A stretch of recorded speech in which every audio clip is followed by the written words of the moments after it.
أعوذ بالله من الشيطان الرجيم. بسم الله الرحمن الرحيم. وإذ قال ربك للملائكة إني جاعل في الأرض خليفة قالوا أتجعل فيها من يفسد فيها ويسفك الدماء ونحن نسبح بحمدك ونقدس لك قال إني أعلم ما لا تعلمون. وعلم آدم الأسماء كلها ثم عرضهم على الملائكة فقال أنبئوني بأسماء هؤلاء إن كنتم صادقين. قالوا سبحانك لا علم لنا إلا ما علمتنا إنك أنت العليم الحكيم. قال يا آدم أنبئهم بأسمائهم فلما أنبأهم بأسمائهم قال ألم أقل لكم إني أعلم غيب السماوات والأرض وأعلم ما تبدون وما كنتم تكتمون. وإذ قلنا للملائكة اسجدوا لآدم فسجدوا إلا إبليس أبى واستكبر وكان من الكافرين. وقلنا يا آدم اسكن أنت وزوجك الجنة وكلا منها رغدا حيث شئتما ولا تقربا هذه الشجرة فتكونا من الظالمين. فأزلهما الشيطان عنها فأخرجهما مما كانا فيه وقلنا اهبطوا بعضكم لبعض عدو ولكم في الأرض مستقر ومتاع إلى حين. فتلقى آدم من ربه كلمات فتاب عليه إنه هو التواب الرحيم. قلنا اهبطوا منها جميعا فإما يأتينكم مني هدى فمن تبع هداي فلا خوف عليهم ولا هم يحزنون. والذين كفروا وكذبوا بآياتنا أولئك أصحاب النار هم فيها خالدون.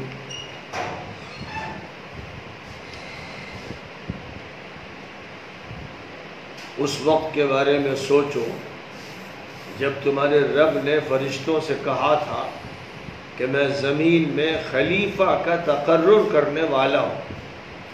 انہوں نے عرض کیا تھا کہ کیا آپ اس کو یہ ذمہ داری سونپ رہے ہیں جو زمین میں فساد مچائے گا اور خون بہائے گا؟ اور ہم تو آپ کی تسبیح و تحمید و تقدیس، آپ کی پاکی، آپ کی حمد و ثنا اور آپ کی عظمت و بزرگی کے ذکر میں لگے ہوئے ہیں. تو اللہ نے فرمایا تھا جو میں جانتا ہوں تمہیں اس کا علم نہیں. اور آدم کو تمام چیزوں کے ناموں اور ان کے اوصاف و خصوصیات کا علم اللہ تعالیٰ نے عطا فرما دیا. پھر ان سب چیزوں کو فرشتوں کے سامنے لا کر فرمایا اگر تم صحیح صورتحال سے واقف ہو تو ان چیزوں کے نام، اوصاف اور خصوصیات بتاؤ. انہوں نے عرض کیا کہ بار الہ آپ کی ذات پاک ہے، ہر کمی سے منزہ ہے، آپ کے فیصلے کے بارے میں کوئی اعتراض ہو ہی نہیں سکتا. ہمیں تو بس وہی معلوم ہے جو آپ نے بتایا. بے شک نہ آپ کے علم کی انتہا ہے اور نہ حکمت کی. اللہ تعالیٰ نے ارشاد فرمایا اے آدم تم ان کو ان تمام چیزوں کے نام اور اوصاف بتاؤ. اب انہوں نے جب ان کے ناموں اور ان کی خصوصیات کے بارے میں انہیں مطلع کیا تو اللہ تعالیٰ نے فرمایا کہ میں تم سے کہہ چکا تھا کہ میں زمین، آسمان اور فضا کی ڈھکی چھپی سب باتیں جانتا ہوں. اور تم کھل کر جن باتوں کا اظہار کرتے ہو، جن کا اظہار نہیں کرتے، میں ان سب باتوں سے واقف ہوں۔ اب غور کرو اس وقت کے بارے میں جب ہم نے فرشتوں سے کہا کہ آدم کے سامنے سر ٹیک دو، تو سوائے ابلیس کے سب نے سر جھکا دی۔ اس نے انکار و تکبر کا رویہ اختیار کیا، اور وہ احسان ناشناس، ناشکرا اور منکر تھا۔ اور ہم نے حکم دیا کہ اے آدم، تم اور تمہاری زوجہ حوا اس باغ میں رہو، اور تمہیں خوب کھانے پینے کی اجازت ہے، جہاں چاہو اور جب چاہو، اور اس درخت کے قریب نہ جانا ورنہ تمہاری طرف سے زیادتی ہوگی۔ اور شیطان یعنی اس ابلیس نے جس کو راندہ درگاہ کر دیا گیا تھا، ان دونوں کو پھسلا دیا اور وہاں جمنے نہ دیا، اور جس آرام اور عزت کی زندگی وہ گزار رہے تھے اس سے نکال باہر کیا۔ اور ہم نے یہ کہہ دیا تھا کہ نیچے جاؤ، اب تم یعنی شیطان اور انسان ایک دوسرے کے دشمن رہو گے، روئے زمین پر تمہارا ایک مدت تک قیام رہے گا، اور زندگی کا ساز و سامان تمہیں حاصل رہے گا۔ آدم کو اپنے رب کی طرف سے توبہ کرنے کے لیے کچھ دعائیہ الفاظ ملے جن کے ذریعے انہوں نے توبہ کی، اور اللہ تعالیٰ نے ان کی توبہ قبول فرمائی۔ بے شک اللہ تعالیٰ بہت توجہ فرمانے والا اور بہت رحم فرمانے والا ہے۔ ہم نے کہہ دیا کہ تم سب کو اب نیچے رہنا ہے، ہماری طرف سے اگر رہنمائی کی جاتی ہے تو معلوم ہو جانا چاہیے کہ جو بھی اس رہنمائی اور ہدایت کی پیروی کریں گے وہ بے خوف و خطر ہوں گے اور غم و رنج سے محفوظ ہوں گے، اور جو ہماری آیتوں اور نشانیوں کا انکار کریں گے، ان کو جھٹلائیں گے، وہ دوزخی ہوں گے جہاں ان کو ہمیشہ پڑے رہنا پڑے گا۔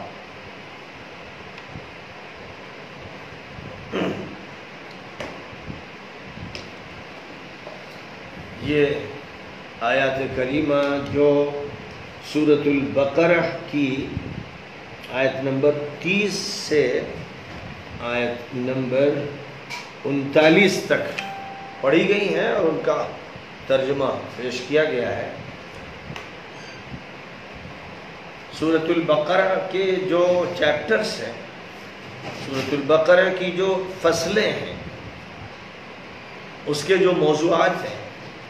ان میں یہ بتایا جا چکا ہے کہ پہلا موضوع اس بات سے متعلق ہے کہ انسانوں میں 3 گروہ ہوتے ہیں، ایک مومنوں کا، ایک منکروں کافروں کا، ایک منافقوں کا۔ قرآن پاک کے آغاز میں ان 3 گروہوں کا تذکرہ وضاحت کے ساتھ، ان کے اوصاف اور خصوصیات کے ساتھ فرما دیا گیا تاکہ ہر طبقے کو پہچاننے میں کوئی دشواری نہ ہو، اور یہ معلوم ہو جائے کہ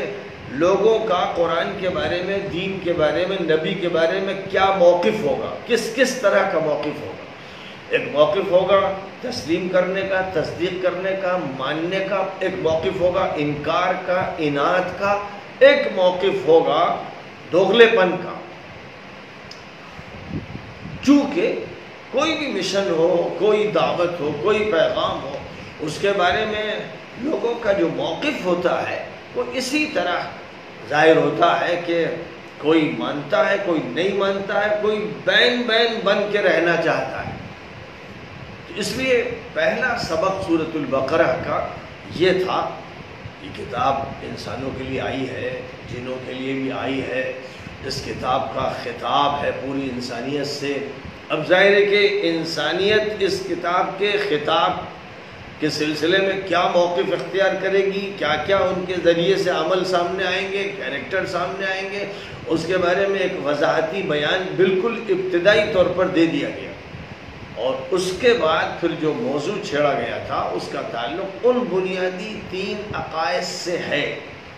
جو اللہ تعالیٰ کی طرف سے ہر نبی کو دیے گئے، ہر پیغمبر کو دیے گئے، اللہ کی ہر کتاب میں جن کا تذکرہ فرمایا گیا، اور جو اساس و بنیاد ہے اسلام کی، اس دین متین کی، اللہ کے نظام کی۔ ایک ہے عقیدہ توحید، ایک ہے عقیدہ رسالت، ایک ہے عقیدہ آخرت۔ توحید کی تفصیلات ہیں، رسالت کی تفصیلات ہیں، قیامت کی تفصیلات ہیں، وہ تفصیلات قرآن میں بھی ہیں، حدیثوں میں بھی ہیں، اور عقائد کی جو کتابیں لکھی گئی ہیں ان میں قرآن و حدیث سے بہت چیزیں اخذ کر کے بیان بھی کی گئی ہیں، لیکن بنیادی طور پر وہ 3 عقائد ہیں۔ اس کے بعد اب اس کی ضرورت تھی کہ یہ انسان جو قرآن کا مخاطب ہے، جو پیغمبر کا مخاطب ہے، اس کی تاریخ کیا ہے، اس کا آغاز کہاں سے ہوا ہے، کس حیثیت سے اس کو وجود عطا کیا گیا ہے۔ یہ پوری دنیا جو انسانوں سے آباد ہے، اور ظاہر ہے جن بھی ہیں جو مخفی ہیں، یہ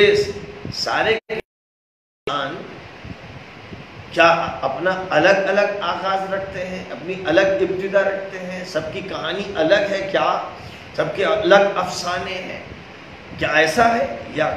اس کے برخلاف یہ ہے کہ پوری انسانیت کا آغاز جہاں سے ہوا ہے وہ ایک فرد ہے، یعنی انسانوں میں کا پہلا فرد جو ابا آدم کہلاتا ہے۔ اور اسی طرح ظاہر ہے کہ نر و مادہ سے، ذکر و انثیٰ سے، مرد و عورت سے اللہ تعالیٰ نے یہ نظام بنایا ہے کہ نسل وجود میں آئے اور نسل کی افزائش کا سلسلہ ہو، اس لیے تنہا آدم سے انسانوں کو وجود عطا نہیں کر دیا گیا بلکہ حوا کو وجود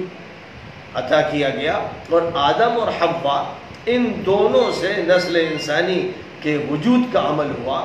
انسان پیدا ہوتے چلے گئے اور پھر ان کے بھی خاندان بنتے گئے، اور ان خاندانوں سے پھر دوسرے افراد پیدا ہوتے گئے، افزائش نسل کا یہ عالم برپا ہوا کہ دنیا کا کونا کونا انسانوں سے آباد ہو گیا۔ تو انسانوں کی جو تاریخ ہے اس تاریخ کا آغاز پہلے ایک فرد سے پھر دوسرے فرد سے، یعنی 2 افراد سے تاریخ کا یہ سلسلہ چلا ہے۔ اور قرآن آدم اور حوا کا نام لیتا ہے، بائبل میں ایڈم اور ایو، EVE ایڈم اور ایو، یعنی حوا کا تلفظ بدلا ہوا ہے، ورنہ ظاہر ہے کہ حوا اور ایو میں کوئی بڑا فرق نہیں ہے، اور ایڈم اور آدم میں کوئی فرق نہیں ہے، صرف یہ تلفظ کا جو پروننسیشن ہے انگلش کا، اس پروننسیشن میں یہ تعبیر اختیار کر لی گئی ہے۔ اور اصل زبان جس میں تورات اتری تھی اب تو صحیح معنی میں نہ اس زبان کا چلن ہے، نہ اولڈ ٹیسٹامنٹ اس زبان میں محفوظ ہے۔ دنیا میں اس کے ترجمے ہوتے رہے اور انہی ترجموں سے واقفیت۔ ہندوؤں کے ہاں بھوشیہ پران میں بھی آدم اور حوا کا ذکر ہے، آدم اور حوا وتی اس طرح سے ذکر فرمایا گیا ہے، اور بہت سو نے منو کو یہ حیثیت دی ہے، اگرچہ زیادہ تر محققین کی رائے یہ ہے کہ منو سے مراد مہانوح ہے، یعنی نوح دی گریٹ، بڑے نوح۔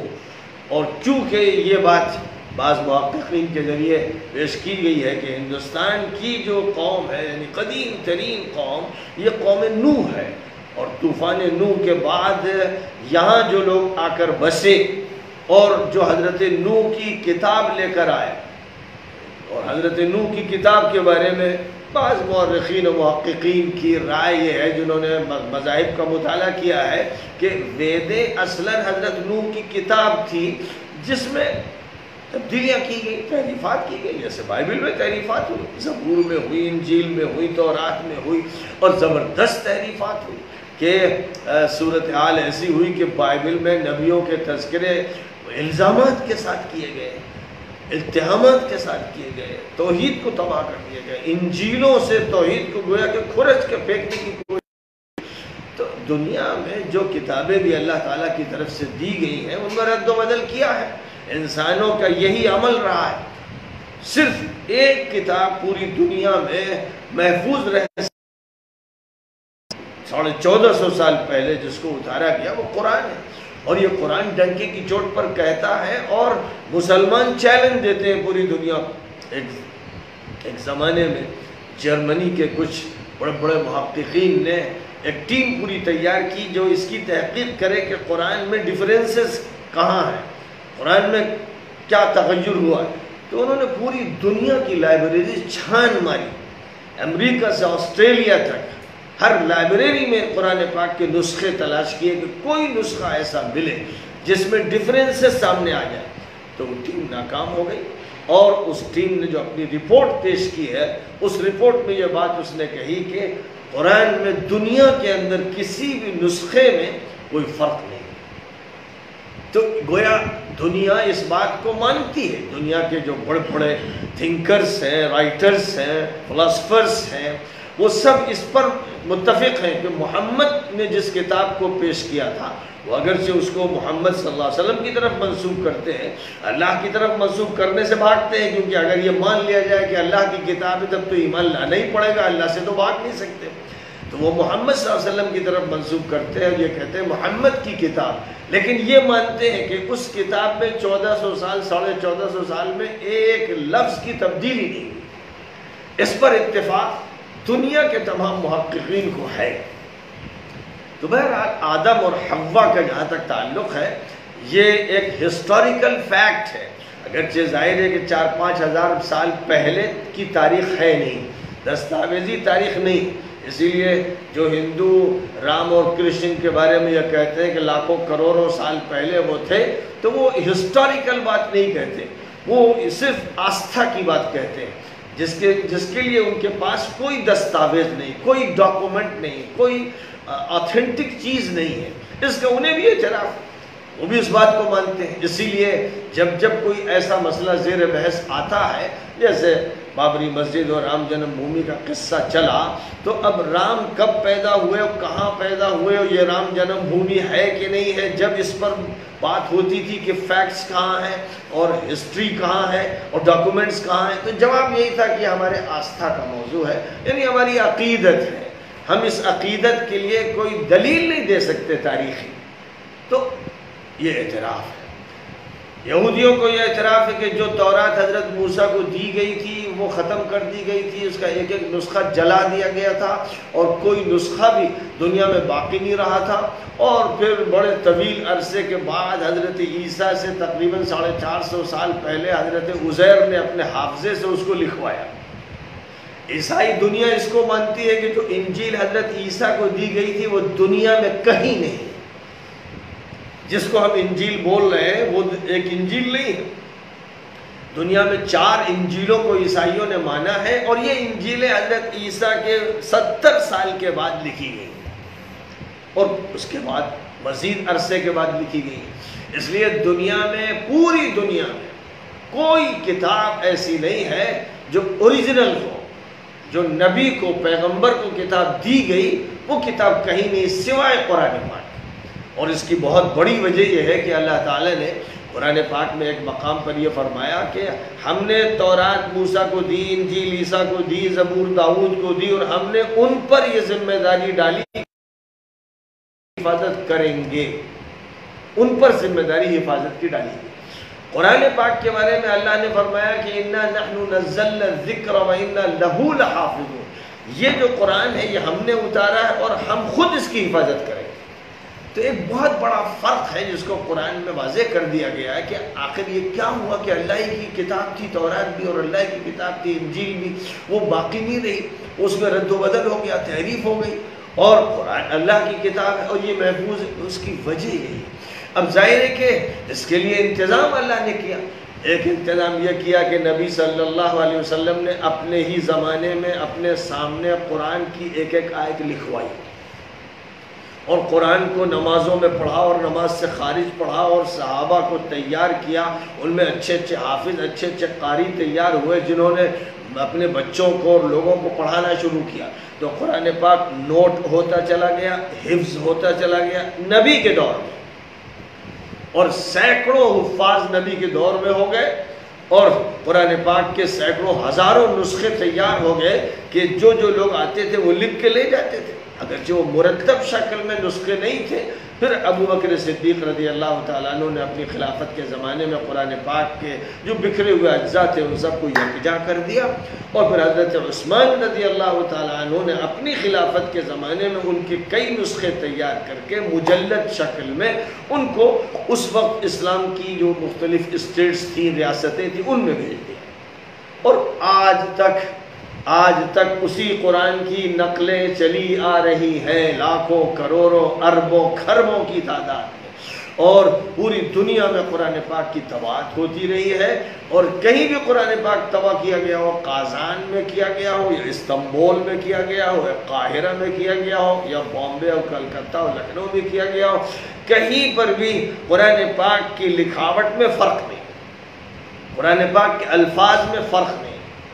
قرآن پاک کے حروف میں فرق نہیں، قرآن پاک کی حرکات میں فرق نہیں، سوائے اس کے کہ جس کی اجازت نبی کے دور سے چلی آ رہی تھی، یعنی مختلف قراءتوں کی جو تعلیم دی گئی تھی وہ محفوظ ہے۔ تو اس طرح قرآن پاک ایک معجزہ ہے، جیتا جاگتا معجزہ ہے۔ آپ چیلنج دے سکتے ہیں کہ ایک ویدوں کو ماننے والوں، ایک حافظ وید کا پیش کر کے دکھاؤ،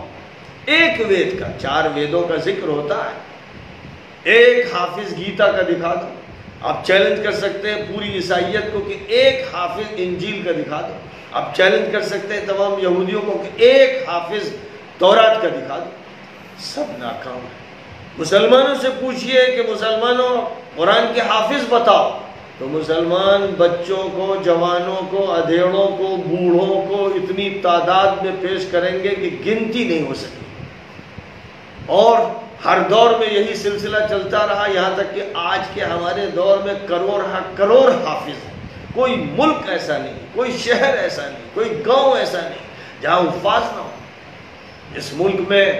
11-12 لاکھ مسجدیں ہیں، ہر مسجد میں تو قرآن پاک سنایا ہی جاتا رہا۔ آج لاک ڈاؤن ہو گیا ہے، اس وقت اس طرح نہیں سنایا جا پا رہا ہے، اور ہر گھر میں بھی قرآن پاک کے سنانے والے موجود رہتے تھے، حافظ اتنے کہ مسجدیں کم پڑ جاتی تھی۔ تو یہ معجزہ ہے۔ تو آدم اور حوا کے بارے میں گویا پوری دنیا، مذہبی دنیا، رہ گئے کمیونسٹ، منحوس قسم کے مذہب سے بیزار، وہ لوگ کہ جو اللہ کے منکر ہیں، آخرت کے منکر ہیں، وہ لوگ جن کے جسم انسانوں کی طرح ہیں لیکن وہ چوپائے ہیں، جانور ہیں، کیڑے مکوڑے ہیں، جن کی کوئی حیثیت نہیں ہے، اس دنیا میں جی رہے ہیں، جسم دیا گیا ہے، ڈھو رہے ہیں، اور اختیار دیا ہے اللہ نے اس کا کہ مانو یا نہ مانو، دنیا آزمائش کی جگہ ہے۔ تو ان کا تو شمار و قطار نہیں، اور ہم سب جانتے ہیں کہ 70 سال میں دھڑام سے وہ کمیونزم گرا، اور ماسکو سے اعلان کرنا پڑا وہاں کے اس وقت کے صدر کو کہ کمیونزم کا خاتمہ ہو گیا ہے۔ اس لیے ان کا جو شمار تھا 90 سے پہلے، 1990 سے پہلے، وہ شمار بھی ختم ہو گیا ہے۔ اب تو ان کا حال یہ ہے کہ وہ خود امریکہ کے چمچے بنے رہتے ہیں، وہ خود تابع ہیں دوسری طاقتوں کے۔ اس لیے پوری دنیا، ہندو ہوں، مسلمان ہوں، سکھ ہوں، عیسائی ہوں، یہودی ہوں، سب اس پر متفق ہیں کہ انسانی قافلہ آدم اور حوا سے چلا ہے۔ الگ الگ ناموں سے وہ ان کا ذکر کر سکتے ہیں، لیکن اس میں کوئی شک و شبہ نہیں کہ ایک انسان اور ایک ان کے ساتھ ایک خاتون، ایک مرد اور ایک عورت، یہ دو ہیں جن سے یہ سلسلہ چلایا گیا۔ یہ تو خیر نسل کا معاملہ ہوا، جس سے یہ بات واضح ہو گئی کہ جتنے بھی انسان ہیں سب کسی نہ کسی طرح بھائی بھائی، یعنی ان سب کے اندر خونی رشتہ ہے۔ اور یہ جو خونی رشتہ ہے، اس رشتے کو جو لوگ توڑنا چاہتے ہیں، اس رشتے کے بارے میں شکوک و شبہات پیدا کرنا چاہتے ہیں، جیسے ہمارے ملک میں بہت سے لوگ مسلمانوں کے خلاف باتیں کرتے ہیں یا دلتوں کے خلاف باتیں کرتے ہیں، یہ ذلیل و کمینے اور بے حیثیت قسم کے گندے اور ناپاک لوگ، یہ ملک کے لیے، زمین کے لیے بوجھ ہے، یہ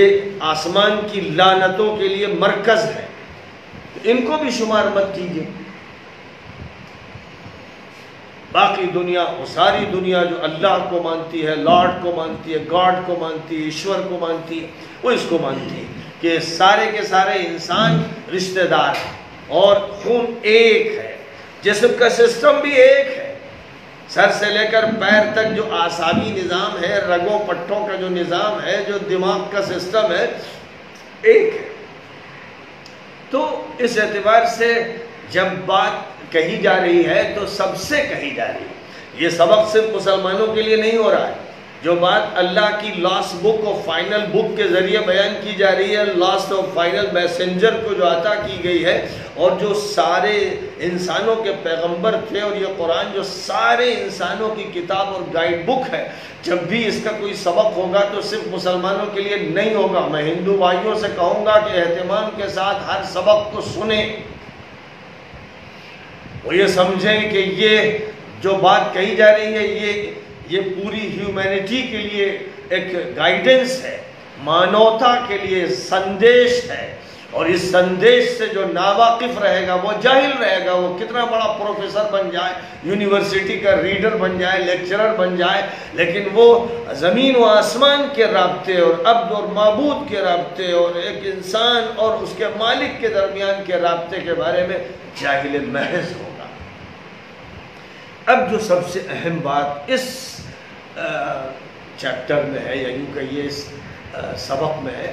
وہ یہ ہے کہ انسان کی جو حیثیت اللہ نے طے کی، یعنی جب پہلے انسان کو بنانے کا فیصلہ کیا تو حیثیت یہ طے کی کہ یہ viceroy of the lord of the universe ہوگا،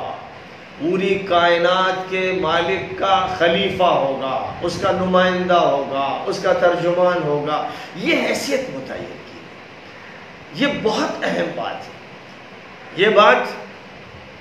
اس وضاحت کے ساتھ نہ بائبل میں ہے، نہ ویدوں میں ہے، نہ دنیا کی کسی کتاب میں ہے، اس وضاحت کے ساتھ اور اس ترتیب کے ساتھ اور ان مضامین کے ساتھ دنیا کی کسی کتاب میں یہ بات بڑی اہمیت رکھتی ہے، کیونکہ انسان اپنے کو پہچاننے کی کوشش کرے۔ اگر آدمی یوں سمجھے میں مزدور ہوں، میں مستری ہوں، میں لوہار ہوں، میں بڑھئی ہوں، میں صنعت کار ہوں، میں جناب والا کلرک ہوں، یہ پہچانیں اگر اپنی اپنی متعین کی جائیں تو چھوٹی پہچانیں، بڑی محدود پہچانیں، ٹھیک ہے؟ یہ آپ کا پیشہ ہے، یہ آپ کا ہنر ہے، یہ آپ کی ٹیکنیک ہے، یہ آپ کی پڑھائی ہے، یہ آپ کی ملازمت ہے، یہ ایک چھوٹا سا تعارف ہوا۔ لیکن جب بڑے دائرے میں آپ اپنا تعارف کرائیں گے تو کہیں گے میں انسان ہوں۔ اچھا، انسان کی حقیقت کیا ہے؟ انسان کون ہے؟ کیوں بنایا گیا؟ تو پھر یہ اس کو معلوم ہونا چاہیے کہ انسان کو اللہ کا وائسرائے بنایا گیا ہے، یعنی اللہ کا نمائندہ بنایا گیا۔ سب سے پہلے انسان کو یہ مقام دیا گیا ہے۔ اب ظاہر ہے کہ کسی ملک میں بادشاہ ایک ہوتا ہے، صدر جمہوریہ ایک ہوتا ہے، وزیر اعظم ایک ہوتا ہے، کالج کا پرنسپل ایک ہوتا ہے، اور کسی یونیورسٹی کا چانسلر ایک ہوتا ہے، وائس چانسلر ایک ہوتا ہے۔ یہ نظام ہے۔ اس لیے کہ اگر کئی ہوں تو جھگڑے ہوں گے، اختلافات ہوں گے، اور باتوں میں اتفاق نہیں ہو پائے گا، سب اپنی اپنی بات کہیں گے، نتیجہ اس کا یہ ہوگا کہ کسی ایک نقطۂ اتحاد پر لوگ آ کر جمع نہیں ہوں گے۔ اسی لیے یہ عقیدہ بھی خالص عقلی، منطقی، حقیقی، واقعاتی ہے کہ اللہ ایک ہے۔ لو كان فيهما آلهة إلا الله لفسدتا، اگر آسمان و زمین و فضاؤں کی نگرانی کرنے والے اور ان کے مالک کئی ہوتے، ایک نہ ہوتا تو کرپشن ہوتا، ہنگامہ ہوتا، دنیا درہم بھرم ہو جاتی، کائنات درہم بھرم ہو جاتی، دونوں ٹکراتے آپس میں۔ ایک یہ طے کر رہا ہے کہ اب صبح کا وقت آ گیا، اب صبح ہمیں دینی ہے، دوسرا کہہ رہا ہے ہمیں رات رکھنی ہے۔ کسی میں جھگڑا ہو گیا تو معلوم ہو گیا آج رات جو ہے 20 گھنٹے کی ہو گئی، اور کل جناب والا دن جو ہے وہ اتنا کا ہو گیا۔ یہ جھگڑے آپس میں خداؤں میں ہوتے رہتے ہیں۔ ایک خدا ہے، اس لیے آپ دیکھیے ایک قانون چل رہا ہے، ایک گردش ہے سورج کی، ایک سیکنڈ فرق نہیں ہو سکتا۔ دنیا کا گلوب گردش کر رہا ہے، ایک سیکنڈ کا فرق نہیں۔ یہ بات اسی وقت ہو سکتی ہے جب کہ ایک ارادہ ہو، ایک فیصلہ ہو، ایک حکم ہو۔ اس لیے یہ بات بتانی ہے کہ خلیفہ بھی ایک ہوتا ہے بڑے دائرے میں، اور اگر خلیفہ اکیلے ساری دنیا نہیں دیکھ سکتا ہے تو وہ اپنا پھر نمائندہ امیر بناتا ہے۔ تم جو ہے ذمہ دار ہو، تم فلاں علاقے کے ذمہ دار، تم فلاں علاقے کے ذمہ دار، تو وہ جو ہے چھوٹا خلیفہ ہوتا ہے، وہ خلیفہ کا نمائندہ ہوتا ہے۔ اب اس طرح سے جتنی اسٹیٹس ہوتی ہیں وہاں کے وزیر اعلیٰ ہوتے ہیں۔ اب یہ سارے وزیر اعلیٰ وزیر اعظم سے جڑے ہوتے ہیں، جتنی اسمبلیاں ہوتی ہیں سب پارلیمنٹ سے جڑی ہوتی ہیں۔ ایک مرکزی ادارہ ہوتا ہے، ایسے ہی خلافت مرکزی ادارے کو کہا جاتا ہے۔ اب اس مرکزی ادارے سے جو حکومت کے نظام جڑتے ہیں وہ یوں سمجھیے کہ جیسے ریاستی نظام ہے۔ اب چونکہ اسلام نے تو پوری دنیا کو فتح کر کے دکھایا، پوری دنیا میں خلافت کا نظام قائم کیا، اس لیے اسلام کی اسٹیٹس ویسی نہیں تھی جیسے ہمارے ملک کی ہیں یا امریکہ کی ہیں یا اور دیگر ملکوں کی ہیں، بلکہ اسلام کی اسٹیٹس ایسی تھی کہ پورا ملک ایک اسٹیٹ ہے۔ مدینہ منورہ میں جو خلیفہ بیٹھا ہوا ہے اس کی ایک اسٹیٹ یمن میں ہے، اور ایک اسٹیٹ عراق ہے، اور ایک اسٹیٹ شام ہے، اور ایک اسٹیٹ ایجپٹ ہے، اور ایک اسٹیٹ ایران ہے، اور ایک اسٹیٹ افغانستان ہے۔ یہ سارے دنیا کے بڑے بڑے ملک جن کے اندر صوبے ہیں اور جن کے اندر بہت سی ریاستیں ہیں، وہ مدینہ منورہ میں بیٹھے ہوئے خلیفہ کی سب ریاستیں تھیں۔ یہ ایک تاریخی واقعہ ہے، یہ خیال اور افسانہ نہیں ہے، ساری دنیا جانتی ہے اس تاریخ کو۔ تو آدم علیہ السلام کو جب اللہ تعالیٰ نے خلیفہ طے کیا تو معلوم یہ ہوا کہ پوری انسانیت کی خلافت پہلے انہیں دی گئی۔ اب اس کے بعد حضرت آدم اور حوا کو جنت میں بسایا گیا تھا، اور جنت میں ان کو بسایا گیا، اور اللہ تعالیٰ نے فرشتوں سے جو بہت پہلے سے تھے، نورانی مخلوق، اللہ کی نورانی مخلوق اور اللہ کی بڑی مقرب مخلوق اور اللہ کے کار پرداز، اللہ کی جو گورنمنٹ ہے، پوری کائنات کی جو گورنمنٹ ہے، اس کے جو ورکرز ہیں، رضاکار ہیں، کار پرداز ہیں، سیکریٹریز ہیں، وہ فرشتے ہیں۔ تو ظاہر ہے کہ انسان مریخ کا مسئلہ نہیں دیکھ رہا ہے، انسان سورج پہ جا کر حکومت نہیں کر رہا ہے، انسان چاند کی گردش میں نہیں لگا ہوا ہے، انسان کہیں عطارد اور مشتری کے مسائل نہیں حل کر رہا ہے، وہ تو صرف ایک گلوب میں ہے جہاں تک ہم سب جانتے ہیں۔ لیکن فرشتوں کا جہاں تک تعلق ہے، پوری کائنات، اربا ارب کھربا کھرب جو ستارے ہیں، جو سیارے ہیں، ان سب کا نظام فرشتے سنبھالے گئے۔ اور اس دنیا میں جو ہوائیں چل رہی ہیں، ذمہ داری فرشتوں کو دے رکھی، بارشیں جو ہو رہی ہیں فرشتوں کو ذمہ داری دے رکھی گئی ہے، اور زلزلے آ رہے ہیں فرشتوں کو ذمہ داری دی گئی۔ یعنی یہ جو بڑے بڑے کام ہیں، الہی کام، کائناتی کام، یہ فرشتوں کو سونپے گئے، اور وہ مخفی، وہ کائناتی کام کرتے ہیں۔ انسان کو جو خلافت دی گئی ہے وہ قانونی کاموں کے لیے دی گئی، جس کو تشریعی کہتے ہیں، ایک کو تکوینی کہتے ہیں، ایک کو تشریعی کہتے ہیں۔ تکوینی کا مطلب کائناتی، وہ ذمہ داری فرشتوں کی ہے، اور تشریعی کا مطلب قانونی، وہ ذمہ داری انسانوں کو دی گئی ہے، وہ بھی صرف روئے زمین پر، روئے زمین پر ذمہ داری انسانوں کو دی گئی۔ تو اللہ تعالیٰ نے فرشتوں سے کہا تھا، جو بہت زمانے سے، یہ اللہ ہی جانتا ہے کب سے انہیں پیدا کیا گیا، اور کائنات ان سے بھری ہوئی تھی اور وہ اپنا کام کر رہے تھے، ان سے کہا۔ جن بھی پہلے سے تھے، انسانوں سے پہلے جن پیدا ہو چکے تھے، اسی لیے بعض لوگوں کو یہ دھوکہ لگا کہ آدم کو خلیفہ کیوں کہا گیا؟ خلیفہ تو اسے کہتے ہیں جو کسی کے انتقال کے بعد جگہ سنبھالتا ہے، یا کسی کو ہٹا دیا جائے تو جگہ اس کو دی جاتی ہے۔ تو بعض مفسرین نے لکھ دیا کہ دنیا کا کاروبار پہلے جن دیکھ رہے تھے، پھر اللہ میاں نے ان کو معزول کر دیا کہ انہوں نے حکومت ٹھیک سے نہیں چلائی، تو انسانوں کو پھر اللہ نے پیدا کیا۔ ایک رائے یہ بھی ذکر کر دی ہے، لیکن یہ رائے مضبوط نہیں۔ انسان کی جو خلافت ہے وہ خلافت الہی ہے، اللہ کی نمائندگی کے لیے، خلافت کے لیے نہیں، کیونکہ جن تو انسانوں کے تابع ہیں۔ آج بھی جتنے پیغمبر آئے جن تابع رہے، انسانوں کے ساتھ ساتھ جن نمبر 2 کے، وہ جو ہے دوسرے نمبر کے شہری ہیں۔ ہمارا بچا ہوا جن کھاتے ہیں، حدیثوں میں اس کا ذکر ہے، ہڈی پھینک دی جاتی ہے، جن کھا لیتے ہیں۔ بعض وقت آپ دیکھتے ہیں کہ کتا کھا رہا ہے، لیکن بہت ممکن ہے کہ وہ جن ہو جو کتے کی شکل میں، جن ہو جو بلی کی شکل میں، جن ہو جو سانپ کی شکل میں۔ اور جنوں کے بھی جو جانور ہیں وہ ہمارے جانوروں کا گوبر استعمال کرتے ہیں۔ تو ہمارا پسماندہ بچا ہوا جو ہے، وہ یوں سمجھیے جیسے دلت سمجھے جاتے ہیں، ویسے جن جو ہیں انسانوں کے مقابلے میں دلت ہیں، اللہ کے بندے ہیں، لیکن ان کی پیدائش آگ سے ہوئی ہے، ہماری پیدائش مٹی سے ہوئی ہے، فرشتوں کی پیدائش نور سے ہوئی ہے۔ سب کے جو ایلیمنٹس ہیں وہ الگ الگ ہیں، اسی لیے وہ نظر نہیں آتی. یہاں جن بھی ہمارا سبق سن رہے ہوں گے، فرشتے ضرور ہوں گے، وہ تو طے ہے. حضور نے فرمایا ہے کہ جب بھی دینی باتیں ہوتی ہیں، قرآن کا مذاکرہ ہوتا ہے، تو فرشتے مجلس کو گھیر لیتے ہیں اور اللہ کی رحمت کا نزول ہوتا ہے، سکینت نازل ہوتی. اس لیے یہ تو ہمیں پورا یقین ہے کہ فرشتے ہیں یہاں، اور ایک بڑی حد تک ظن غالب ہے کہ جن بھی موجود ہیں، کیونکہ ان کا بھی یہ معاملہ ہے کہ ایسی مجلسوں میں جو ان میں سے اہل ایمان ہی شریک ہوتے ہیں. اور جنہوں نے حضور صلی اللہ علیہ وسلم سے طائف سے واپس آتے ہوئے قرآن پاک سنا تھا، قرآن پاک میں سورۃ الاحقاف میں اس کا ذکر فرمایا گیا ہے. اور پھر اور متعدد موقع ایسے آئے کہ انہوں نے حضور سے قرآن سنا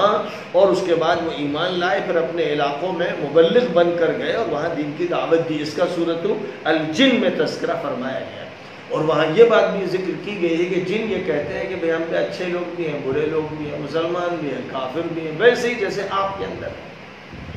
تو اس سے معلوم ہوا کہ جن جو ہے وہ سیکنڈ گریڈ کے لوگ ہیں، اور اسی لیے وہ ہمارے تابع رہتے ہیں. یعنی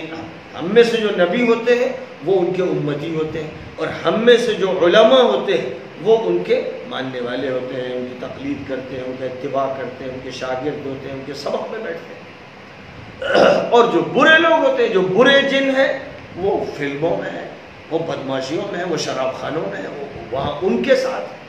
اور جن ہی ہیں جن میں سے شیطان نکلے ہیں.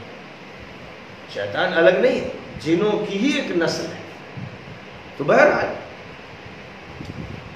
اللہ تعالیٰ نے حکم فرمایا فرشتوں کو، اور ضمناً جن اس میں شامل تھے،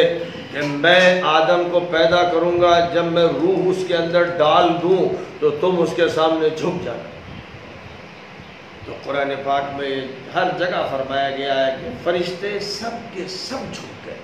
حکم اللہ کا ہے، جو مالک ہے تمام فرشتوں کا، جنوں کا، انسانوں کا، کائنات کا. اور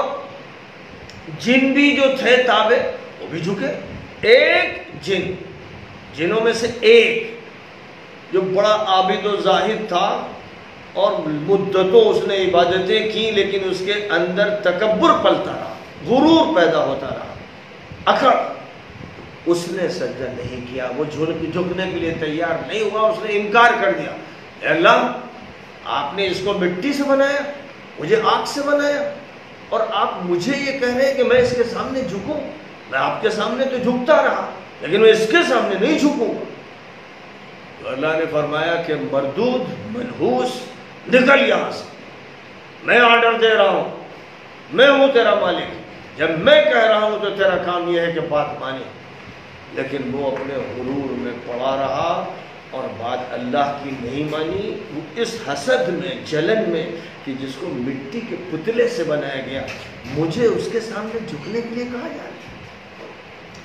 تو اللہ تعالیٰ نے اس کو راندہ درگاہ کر دیا کہ او تکبر کے مارے ہوئے اور او جلنے والے حاسد، مر جا، تو ملعون رہے گا، منحوس رہے گا، تیری ذریت کا بھی یہی حال ہوگا.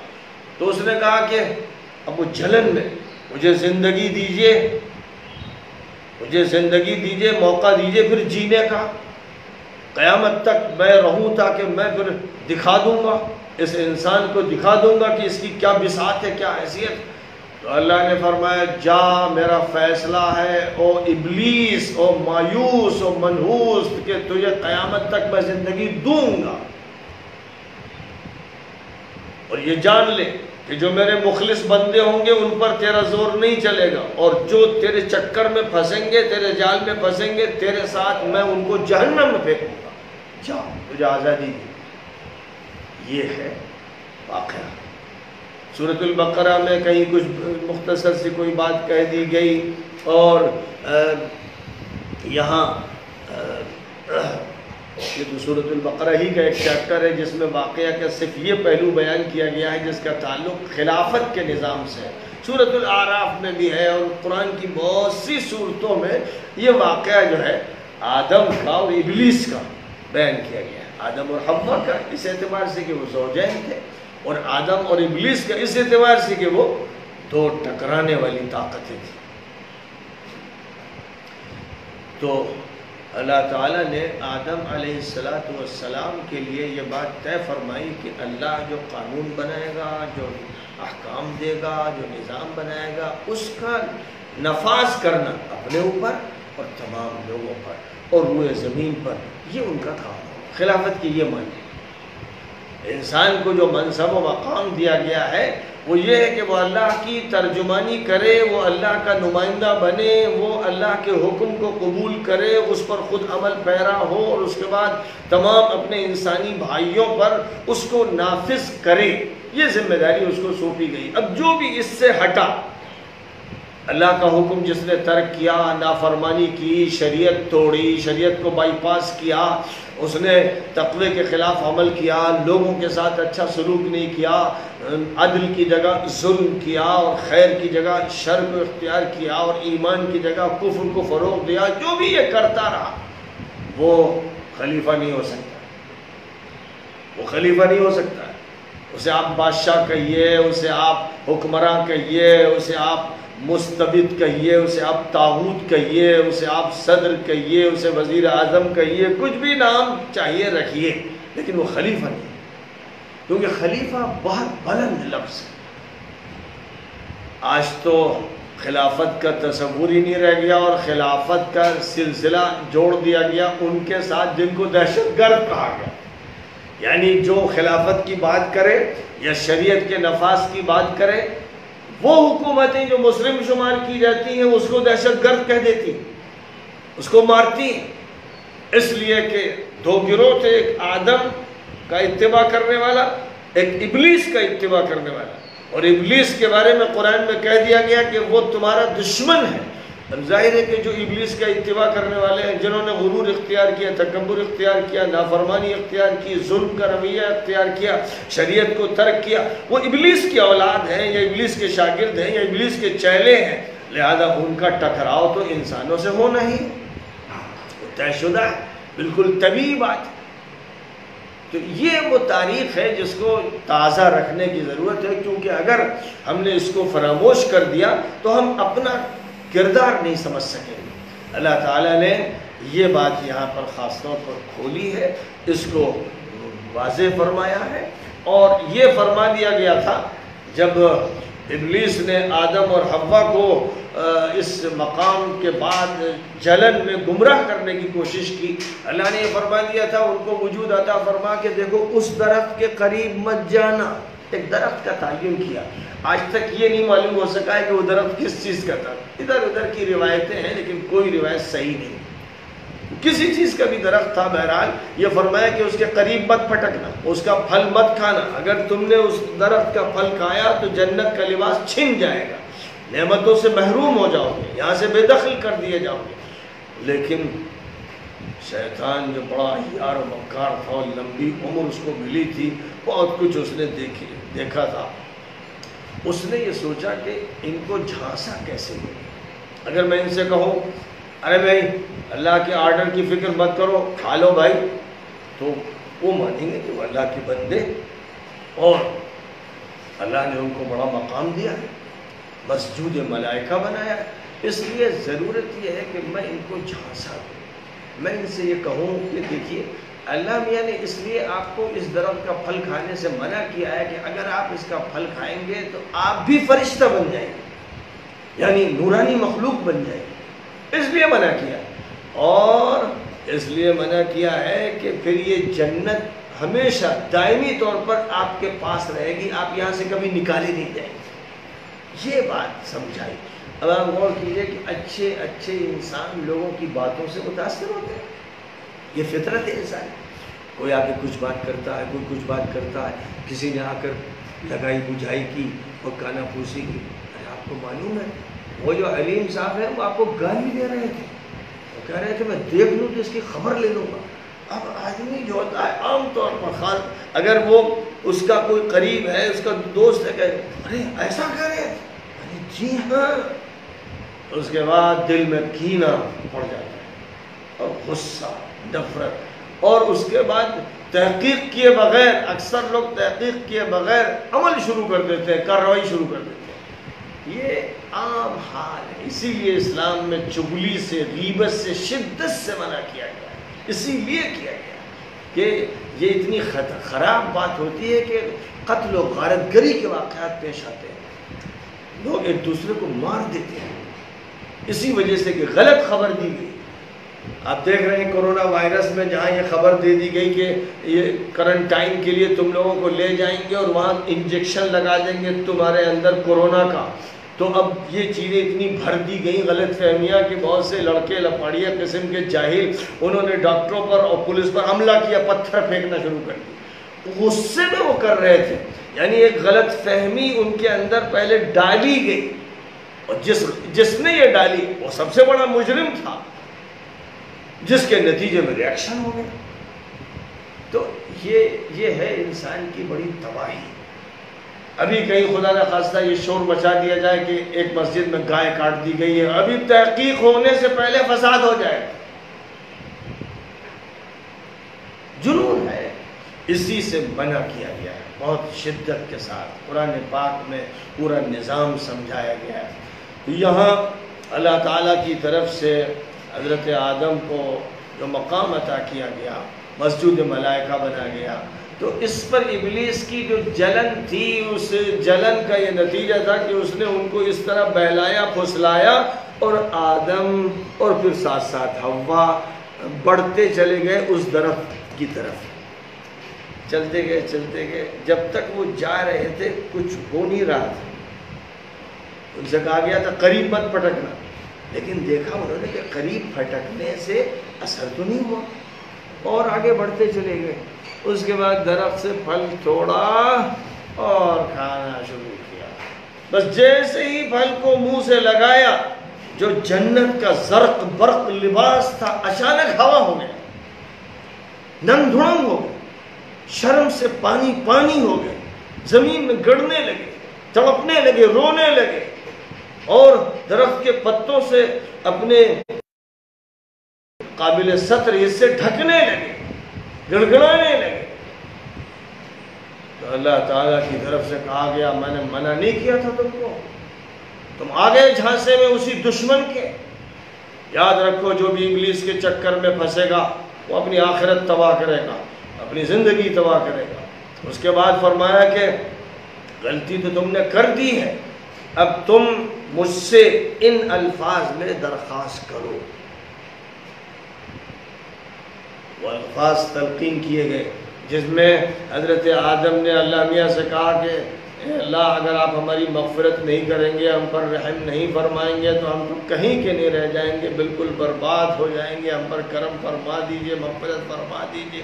حضرت آدم نے جب یہ دعا کی ہے تو چونکہ اللہ ہی کی طرف سے درخواست کا طریقہ بتایا گیا تھا اور اس کے لیے کیا عبارت استعمال کرنی ہے وہ اللہ کی طرف سے جو مالک تھا یہ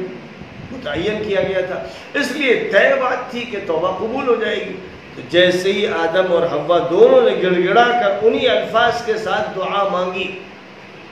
اللہ تعالیٰ نے ان کی دعا قبول فرمائی، توبہ قبول ہو گئی. لیکن اب اس غلطی کی بنیاد پر ایک فیصلہ طے ہو گیا کہ تم ابھی اس جنت میں نہیں رہو گے. ہم نے ابتدائی طور پر اور تمہیں اس جنت کا منظر دکھانے کے لیے یہاں بسایا تھا، لیکن اب تم کو روئے زمین پر اترنا پڑے گا، وہاں تمہارے لیے زندگی کا انتظام کیا جائے گا اور قیام تھوڑی مدت کے لیے ہوگا. پھر اگر تم میری ہدایت پر وہاں عمل کرو گے تو پھر واپس اسی جنت میں آؤ گے، اور اس پر عمل نہیں کرو گے تو اس جنت سے ہمیشہ کے لیے محروم ہو جاؤ گے. اور یاد رکھنا کہ یہ دشمن ہے تمہارا، یہ ابلیس، اور پھر اس کی ذریت اور اس کے چیلے چپاٹے تمہارے دشمن ہوں گے. قرآن پاک میں دیگر مقامات پر یہ بھی بیان کر دیا گیا کہ یہ جو ابلیس ہے جنوں میں سے ایک شخص اور پھر اس کی اولاد، پھر اس کو ماننے والے انسان، دونوں برابر شیاطین الجن والانس یوحی بعضهم الى بعض زخرف القول غرورا.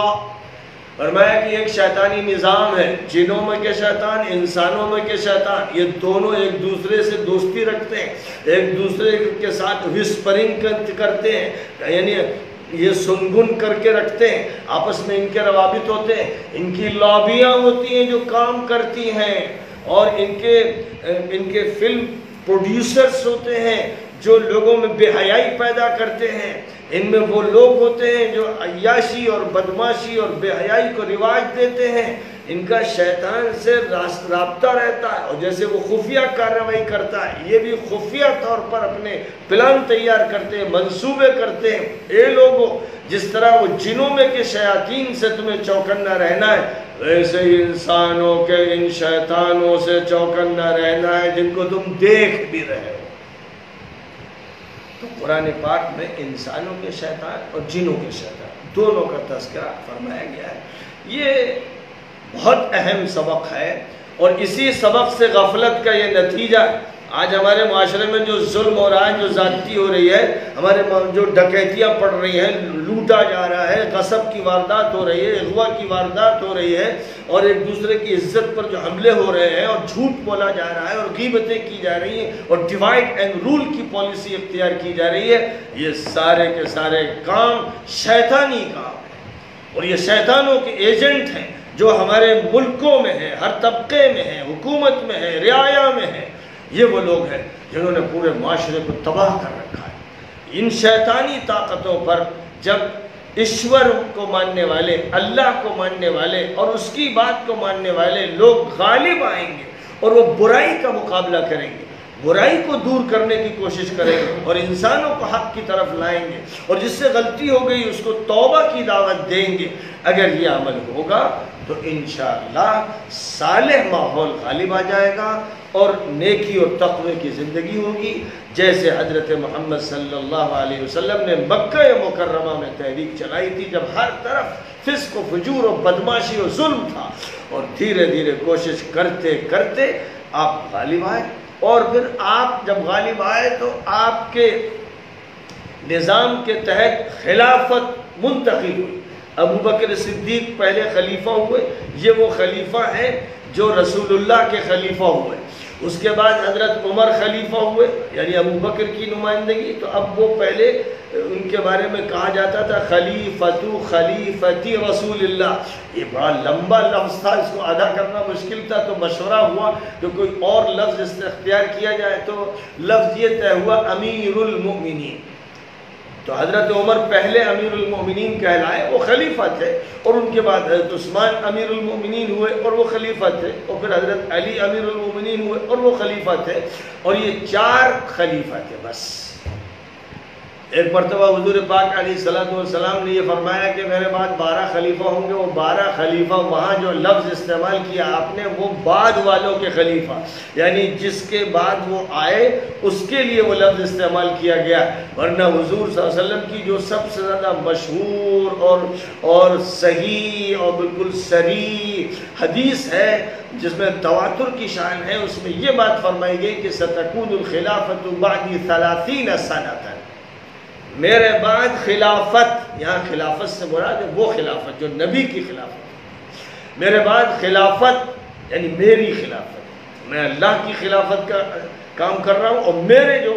بعد خلیفہ ہوں گے وہ 30 سال تک رہیں گے، یعنی میرے بعد 30 سال۔ اس کے بعد ثم ملک عضوض، پھر اس خلافت کے بعد جو دور آئے گا وہ کاٹ کھانے والی حکومت کا اور ملوکیت کا اور بادشاہت کا آئے گا۔ پھر اس کے بعد جو دور آئے گا ثم جبریت و عتو، پھر جو دور آئے گا وہ سرکشی کا اور طاغوتیت کا اور جبر کا اور ظلم کا وہ دور آئے گا۔ پھر اس کے بڑے طویل عرصے کے بعد آخری دور میں ثم خلافت راشدہ، جب مہدی ظاہر ہوں گے اور عیسیٰ نازل ہوں گے، پھر ایک مرتبہ خلافت راشدہ کا منظر سامنے آئے گا۔ یہ حدیث بالکل واضح ہے، اور حضرت شاہ ولی اللہ صاحب دہلوی کی جو کتاب ہے ازالۃ الخفا عن خلافت الخلفاء، اس میں سے جو خلافت کا چیپٹر ہے وہ میں نے باقاعدہ اہتمام کے ساتھ اپنے مقدمے کے ساتھ شائع کیا ہے، وہ یہ رسالہ ہے۔ اور یہ کہ خلافت کے بعد ملک عضوض ہوگا، پھر جبریت و عتو کا دور ہوگا، اس کو بھی حدیثوں سے اور صحابہ کرام کے اقوال سے ثابت کیا گیا ہے، مدلل طور پر پیش کیا گیا ہے۔ اس لیے جو لوگ خلافت راشدہ کے بعد کے دور کی بھی تعریف کرنا چاہتے ہیں اور اس کے جو ذمہ دار ہیں ان کی صفائی پیش کرنا چاہتے ہیں، وہ حدیث کے منکر ہیں، وہ نعوذ باللہ حضور کو منہ چڑھا رہے ہیں، وہ شریعت کے ساتھ گھپلا کر رہے ہیں، وہ قرآن کی آیات کا مذاق اڑا رہے ہیں، وہ اسلامی نظام کے ساتھ کھلواڑ کر رہے ہیں، اور کسی طرح ان کے لیے جائز نہیں۔ اگر کسی نے غلطی سے یہ کچھ اور سمجھا تو وہ اس کی غلطی ہے، جس پر اسے اللہ چاہے گا تو معاف کر دے گا۔ اور بڑے علماء سے یہاں پر آ کر غلطی ہوئی ہے کہ انہوں نے بعد کے دور کی تعویلات کی ہیں، لیکن یہ غلطی کسی طرح درست نہیں ہے۔ قرآن میں جو حقائق بیان کیے گئے ہیں، عدل کے بارے میں، انصاف کے بارے میں، ظلم کے بارے میں قطعی باتیں جو فرمائی گئی ہیں وہ فیصلہ کن ہے۔ پھر حدیث میں جب حضور نے یہ فرما دیا بالکل صاف طور پر اور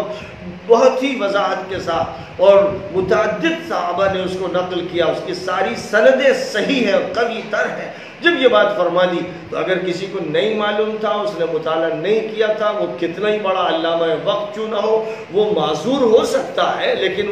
وہ قابل اقتداء بالکل نہیں ہے۔ اگر کوئی اس کی اقتداء میں حضور کی اس حدیث کو فراموش کر دے گا تو وہ جاہل بھی ہوگا، نادان بھی ہوگا اور ظالم بھی ہوگا، اور نعوذ باللہ خطرہ یہ ہے کہ وہ منکرین حدیث میں شمار ہوگا۔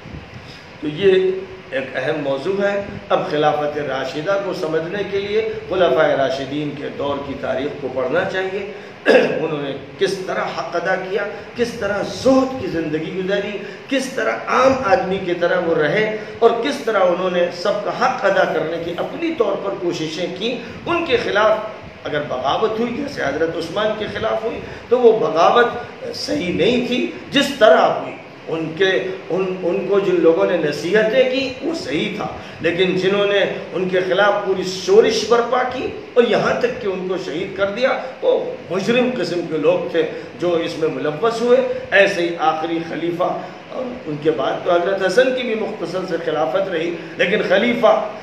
چوتھے خلیفہ حضرت علی کے خلاف جنہوں نے مہم چھیڑی، جنہوں نے الزام تراشی کی، جنہوں نے سب و شتم کا کام کیا، جنہوں نے تلواریں سوتی، ان کے مجرم ہونے میں کوئی شک و شبہ نہیں ہے۔ جو اس میں شک کرتا ہے وہ نبی کے بارے میں شک کرتا ہے اور وہ منکر حدیث ہے۔ اس کو چاہیے کہ وہ اپنے موقف کے بارے میں اثر نو غور کرے اور اپنی اصلاح کرے اور توبہ کرے قبل اس کے کہ اس دنیا سے اس کی رخصتی ہو جائے۔ وآخر دعوانا الحمدللہ۔